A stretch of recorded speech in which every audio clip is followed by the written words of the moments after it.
નમસ્કાર મિત્રો, આજે આપણે વાત કરવાના છે સાસુ દ્વારકા દર્શન કરી ઘરે આવતા બનેલી ઘટના। સૌરાષ્ટ્રના એક નાનકડા ગામમાં કાંતાબા નામની એક વૃદ્ધ મહિલા રહેતી હતી। આખું ગામ તેમને ભક્તિ અને સદાચાર માટે ઓળખતું હતું। તેમના પતિના અવસાન પછી તેમને આખું જીવન ભગવાન શ્રી કૃષ્ણના ભજનમાં અને પરિવારની સેવા કરવામાં પસાર કર્યું હતું। કાંતાબા પાસે સંપત્તિ બહુ નહોતી, પરંતુ દિલ એટલું મોટું હતું કે ગામનો કોઈ ગરીબ માણસ તેમના દ્વારેથી ખાલી હાથે પાછો ન ફરતો। તેમનો એક દીકરો હતો મનોજ અને વહુ હતી હેના। મનોજ સીધો અને મહેનતુ માણસ હતો, પરંતુ હેના થોડું લાલસી સ્વભાવની હતી। તેને હંમેશા પૈસાની અને દેખાની ચિંતા રહેતી। ગામની બીજી સ્ત્રીઓ શું પહેરે છે, કોના ઘરે શું આવ્યું, કોણ કેટલું ધનિક છે, એવી વાતોમાં તેને બહુ રસ રહેતો। કાંતાબા પાસે એક જ કિંમતી વસ્તુ હતી। તેમના લગ્ન વખતે તેમના પતિએ પ્રેમથી પહેરાવેલો સોનાનો સુંદર હાર। વર્ષો જૂનો હોવા છતાં તે હાર કાંતાબાના દિલથી ખૂબ નજીક હતો। તેઓ વારવાર કહેતા કે આ હાર સોનાનો નથી, મારા પતિના પ્રેમની નિશાની છે। તેઓ ખાસ પ્રસંગે જ તે હાર પહેરતા અને પછી ફરી ભગવાનની મૂર્તિ પાસે રાખેલા નાનકડા લાકડાના બોક્સમાં મૂકી દેતા। એક દિવસ ગામના દ્વારકાધીશના દર્શન માટે મોટી યાત્રા જવાની હતી। ગામની સ્ત્રીઓ ભેગી થઈ રહી હતી। કાંતાબાનું વર્ષોનું મન હતું કે જીવનમાં એકવાર દ્વારકા જઈને શ્રી કૃષ્ણના દર્શન કરે, પરંતુ ઘરની પરિસ્થિતિને કારણે ક્યારેય જઈ શક્યા નહોતા। આ વખતે ગામના લોકોએ આગ્રહ કર્યો કે બા, હવે તો જરૂર જજો, ભગવાન પોતે બોલાવે ત્યારે જ આવો મોકો મળે। કાંતાબાની આંખોમાં આનંદના આંસુ આવી ગયા। તેમને તરત ભગવાનને હાથ જોડીને કહ્યું, હે દ્વારકાધીશ, આખરે તમે મને બોલાવ્યા। યાત્રા જવાની તૈયાર શરૂ થઈ। કાંતાબાએ પોતાના કપડા ગોઠવ્યા, ભગવાન માટે નાનકડું માખણનું ભોગ રાખ્યું। જવાના પહેલા તેમને પોતાના સોનાના હારને હાથમાં લઈને પ્રેમથી જોયો। તેમને મન થયું કે દ્વારકાધીશના દર્શન વખતે આ હાર પહેરી જાઉં। પછી મનમાં વિચાર આવ્યો કે મુસાફરીમાં ક્યાંય ખોવાઈ જશે તો? તેમને હાર પાછો બોક્સમાં મૂકી દીધો અને ભગવાનની મૂર્તિ પાસે રાખી દીધો। આ બધું હેના દૂરથી જોઈ રહી હતી। છેલ્લા ઘણા મહિનાથી તેની નજર એ હાર પર હતી। તેને લાગતું કે આ હાર વેચી નાખીએ તો ઘણા પૈસા મળી જાય। તે પૈસાથી નવા કપડા, મોબાઈલ અને ઘરનું નવું ફર્નિચર લઈ શકાય। પરંતુ કાંતાબા જીવતા હોય ત્યાં સુધી હાર વેચાય એવું શક્ય નહોતું। હવે કાંતાબા 4 દિવસ માટે દ્વારકા જઈ રહ્યા હતા। હેનાના મનમાં લાલચનો કાળો વિચાર ઉગવા લાગ્યો। બીજે દિવસે વહેલી સવારે કાંતાબા યાત્રા સાથે દ્વારકા જવા નીકળ્યા। જતા પહેલા વહુને પ્રેમથી કહ્યું, બેટા, ભગવાનનું દીવડું સમયસર પડશે। હેનાએ ખોટું સ્મિત આપ્યું અને કહ્યું, તમે ચિંતા ન કરો બા, આનંદથી દર્શન કરીને આવજો, બસ। ગામની બહાર નીકળી કાંતાબા ભગવાનનું નામ લેતા જતા હતા। તેમની આંખોમાં બાળકી જેવું ખુશી હતી। બીજી તરફ ઘરમાં હેનાના મનમાં અલગ જ વાવાઝોડું ચાલતું હતું। સાંજ પડતા તેમને ધીમેથી કાંતાબાના રૂમમાં પ્રવેશ કર્યો। ભગવાનની મૂર્તિ પાસે રાખેલું બોક્સ કાઢ્યું। હાથ ધ્રુજી રહ્યા હતા, છતાં લાલચે ડર પર જીત મેળવી। તેણે બોક્સ ખોલ્યું।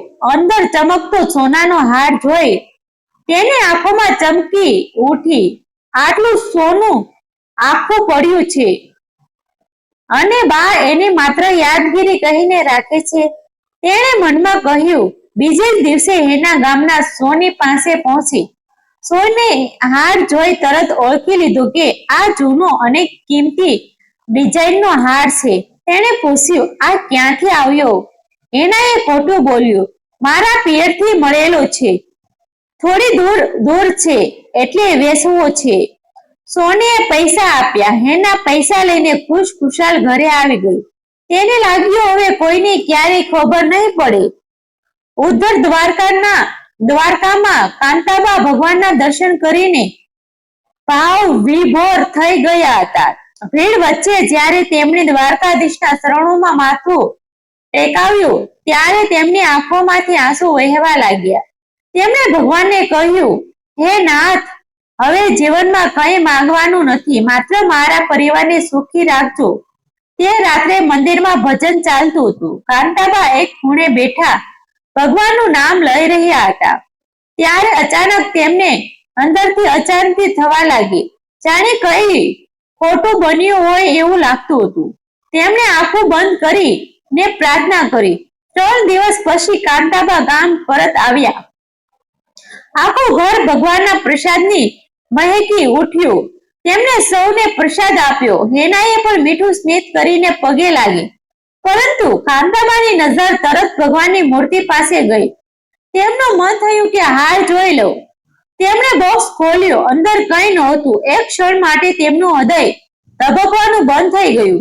હાથ કપવા લાગ્યા. ફરી બોક્સ જોયું. રૂમ ખોલ્યો. કપડા ઉથલાવ્યા, પણ હાર ક્યાંય નહોતો. કાંતાબાઈએ ધીમા અવાજે પૂછ્યું, હેના બેટા, મારો હાર દેખાતો નથી. હેના પહેલેથી જ તૈયાર હતી. તેણે તરત જવાબ આપ્યો, બા, તમે દ્વારકા જતા પહેલા ક્યાંય મૂકી દીધો હશે, કે પછી લઈ ગયા હો તો ખોવાઈ ગયો હશે. ના બેટા, હું તો હાર લઈને ગઈ જ નહોતી. કાંતાબાઈએ દુઃખીથી કહ્યું. હેનાએ ઊંચા અવાજે કહ્યું, તો પછી ઘરમાંથી ક્યાં જશે? તમે ભૂલી ગયા હશો. આ શબ્દ કાંતાબાના દિલમાં તીરની જેમ વાગ્યા. આખી રાત તેઓ સૂઈ ન શક્યા. હારની કિંમત કરતા તેમને એ વાત વધુ દુઃખ આપતી હતી કે પતિની છેલ્લી નિશાની ગુમ થઈ ગઈ. બીજા દિવસે પણ તેમણે આખું ઘર શોધ્યું, પરંતુ કંઈ મળ્યું નહીં. સાંજ પડતા કાંતાબા પોતાના નાનકડા મંદિર સામે બેઠા દીવો પ્રગટાવ્યો. આંખોમાં આંસુ લઈને ભગવાનને કહ્યું, હે દ્વારકાધીશ, જો મારો હાર પાછો ન મળે તો પણ ચાલશે, પણ જે કોઈએ લીધો હોય તેને સદબુદ્ધિ આપજો. એ હાર મારી લાગણી હતો. આ કહીને તેઓ રડવા લાગ્યા. એ જ રાત્રે હેનાએ અજીબ સપનું આવ્યું. તેણે જોયું કે દ્વારકાધીશના મંદિરના દરવાજો બંધ થઈ ગયા છે અને અંદરથી અવાજ આવે છે, પરાયાની લાગણી વેચીને સુખ નહીં મળે. હેના ડરીને ઊંઘમાંથી જાગી ગઈ. આખું શરીર પરસેવાથી ભીનું હતું. બીજે દિવસે સવારે મનોજ કામે જવા નીકળ્યો ત્યારે અચાનક રસ્તામાં તેની બાઇક લપસી ગઈ. સદભાગ્યે મોટી ઈજા નહોતી થઈ, પણ આખું ઘર ગભરાઈ ગયું. હેનાના મનમાં તરત જ સપનું યાદ આવ્યું. તે દિવસભર અસ્વસ્થ રહી. સાંજે તેને પૈસાની ખરીદેલા નવા કપડા હાથમાં લીધા, પણ મનમાં આનંદ નહોતો. કાંતાબા શાંતિથી માળા ફેરવી રહ્યા હતા. તેમની આંખોમાં દુઃખ સ્પષ્ટ દેખાતું હતું. હેનાએ પહેલીવાર પોતાના કરેલા પાપનો ભાર અનુભવાયો. તે રાત્રે ફરી તેને સપનું આવ્યું. આ વખતે તેને જોયું કે કાંતાબા દ્વારકાધીશના ચરણોમાં રડી રહ્યા છે અને ભગવાન તેની તરફ કઠોર નજરે જોઈ રહ્યા છે. એના ભયથી ચીસ પાડી ઉઠી. હવે તેની અંદરનો અહંકાર તૂટી રહ્યો હતો. તેને સમજાઈ ગયું કે આ પૈસા સુખ નહીં આપે, પરંતુ સોની પાસે જઈને હાર પાછો માગવો સહેલો નહોતો. ગામમાં ખબર પડી જાય તો અપમાન થઈ જાય. બીજા દિવસે કાંતાબાઈએ ફરી ભગવાન સામે હાથ જોડ્યા અને કહ્યું, હે નાથ, મને વિશ્વાસ છે તમે ન્યાય જરૂર કરશો. એ શબ્દ જાણે સીધા હેનાના હૃદયમાં ઉતરી ગયા. કાંતાબાને મોઢેથી નીકળેલા મને વિશ્વાસ છે તમે ન્યાય જરૂર કરશો એ શબ્દ આખી રાત હેનાના કાનમાં ગૂંજતા રહ્યા. ઘરમાં શાંતિ હતી, પરંતુ હેનાના મનમાં તોફાન મચ્યું હતું. આંખ બંધ કરે તો દ્વારકાધીશની મૂર્તિ દેખાતી. આંખ ખોલે તો કાંતાબાની નિર્દોષ ચહેરું યાદ આવતું. પહેલી વાર તેને સમજાયું કે તેણે માત્ર સોનાનો હાર નથી વેચ્યો, પરંતુ એક વૃદ્ધ સ્ત્રીની લાગણી, વિશ્વાસ અને જીવનભરની યાદોને પૈસામાં તોલી નાખી હતી. સવાર પડી. કાંતાબા રોજની જેમ વહેલી ઉઠી ગયા. ઘરના આંગણે ગાયને રોટલી ખવડાવી. પછી મંદિર સામે દીવો પ્રગટાવ્યો. તેમની આંખોમાં હજુ પણ દુઃખ હતું, છતાં હોઠ પર ભગવાનનું નામ હતું. તેઓ કોઈ પર ગુસ્સો કરતા નહોતા. હેનાને આ વાત વધુ અંદરથી તોડતી હતી. જો કાંતાબા ઝઘડો કરતા, શંકા કરતા કે અપમાન કરતા તો કદાચ હેનાનું મન એટલું ન દુભાત. પરંતુ અહીં તો એક વૃદ્ધ સ્ત્રી ભગવાન પર વિશ્વાસ રાખીને શાંતિથી પ્રાર્થના કરી રહી હતી. બપોરે મનોજ કામેથી ઘરે આવ્યો. તેણે જોયું કે કાંતાબા આજે પણ ઉદાસ બેઠા છે. તેણે પૂછ્યું, બા, હજી હાર મળ્યો નથી? કાંતાબાએ ધીમેથી માથું હલાવ્યું. ના બેટા, કદાચ ભગવાનની ઈચ્છા હશે. મનોજે હેનાને પૂછ્યું, તમે ઘરમાં સારી રીતે શોધ્યું? હેનાના હોઠ સુકાઈ ગયા.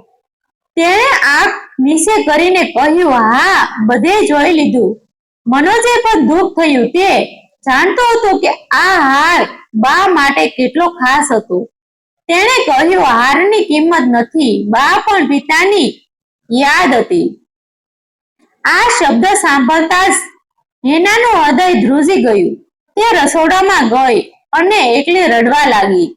પૈસા તો હજુ કબાટમાં પડ્યા હતા, પરંતુ હવે એ પૈસા તેને અગ્નિ જેવા લાગતા હતા. એ સાંજે ગામમાં એક ઘટના બની. હેનાએ પૈસાની ખરીદેલો નવો મોબાઈલ અચાનક હાથમાંથી પડી ગયો અને સંપૂર્ણ બંધ થઈ ગયું.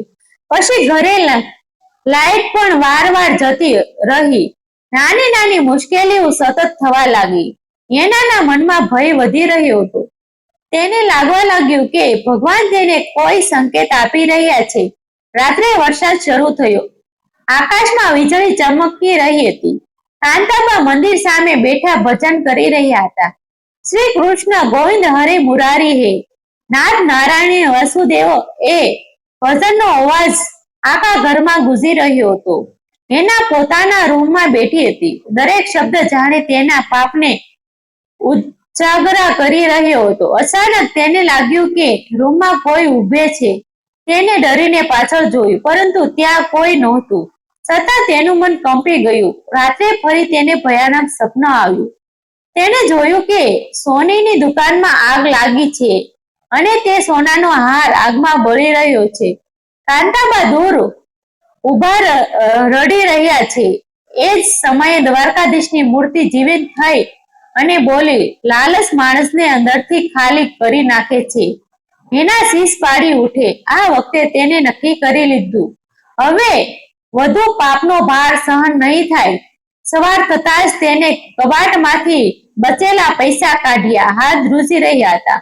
મનમાં એક જ ડર હતો, જો સોની હાર પાછો ન આપે તો, જો ગામમાં વાત ફેલાઈ જાય તો. પરંતુ હવે તેને પોતાની ઇજ્જત કરતા કાંતાબાની લાગણી વધુ મોટી લાગી. હેના એકલી સોનીની દુકાને પહોંચી. દુકાન ખુલતી જ હતી. સોનીએ તેને જોઈ આશ્ચર્યથી પૂછ્યું, બેન, ફરી શું કામ? હેનાની આંખોમાં આંસુ આવી ગયા.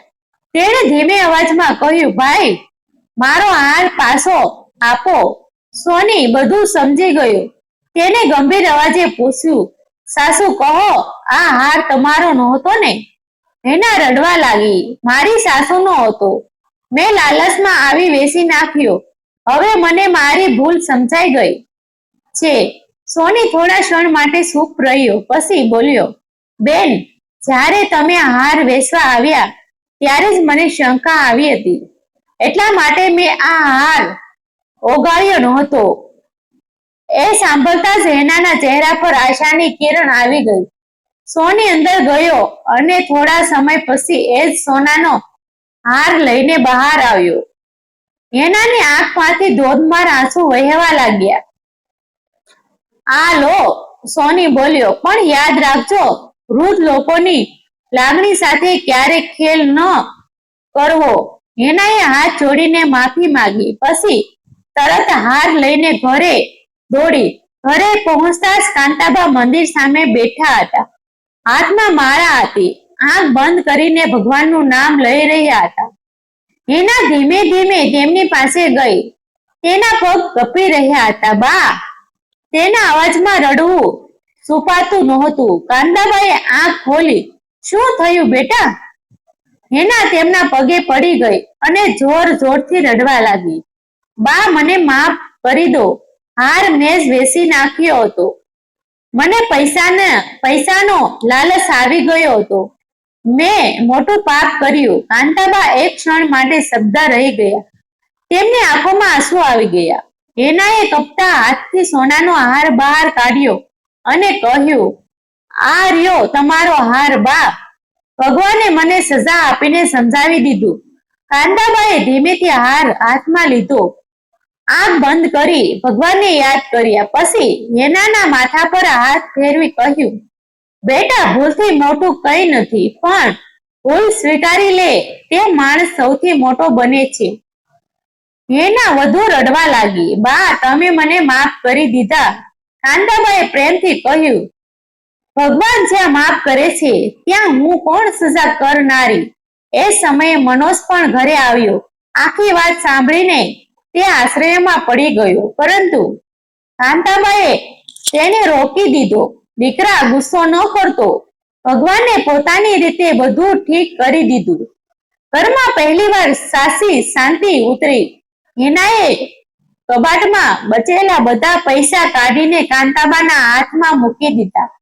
આ પૈસા હવે મને નથી જોઈએ. કાંતાબાએ પૈસા પાછા ધકેલી દીધા. આ પૈસાથી ગરીબોને ભોજન કરાવી દઈએ. પાપનું ભારણ સેવા કરીને જ હળવું થાય. થોડા દિવસ પછી ઘરમાં સત્સંગ રાખવામાં આવ્યો. ગામની સ્ત્રીઓ આવી. કાંતાબાના ચહેરા પર ફરીથી ખુશી દેખાતી હતી. હેના હવે પહેલા જેવી લાલસી નહોતી રહી. તે રોજ સાસુ સાથે મંદિરો દીવો કરતી અને ભગવાનને એક જ પ્રાર્થના કરતી, મને ક્યારે પૈસાના અહંકારમાં અંધ ન બનાવશો. ગામમાં આ ઘટના ધીમે ધીમે સૌને ખબર પડી. લોકો કહેવા લાગ્યા, ભગવાનના ઘરે મોડું થાય, અંધારું નહીં. કેટલાક લોકો કહેતા કે આ તો દ્વારકાધીશનો ચમત્કાર હતો, તો કેટલાક કહેતા કે વૃદ્ધ માતાની નિર્દોષ પ્રાર્થનાની શક્તિ હતી. પરંતુ કાંતાબા હંમેશા એક જ વાત કહેતા, ચમત્કાર ભગવાન બહાર નથી કરતા, માણસના દિલમાં કરે છે. અને ખરેખર 2 દિવસ માત્ર સોનાનો હાર જ પાછો આવ્યો નહોતો, એક વહુનું ભટકેલું મન પણ પાછું આવી ગયું હતું. મિત્રો, આ વાર્તા સત્ય આધારિત છે. આવા જ વિડીયો જોવા માટે અમારી ચેનલ સાથે બન્યા રહેજો. અમારી ચેનલને સબસ્ક્રાઇબ કરી દેજો. આભાર મિત્રો. ગમે તો શેર કરી દેજો.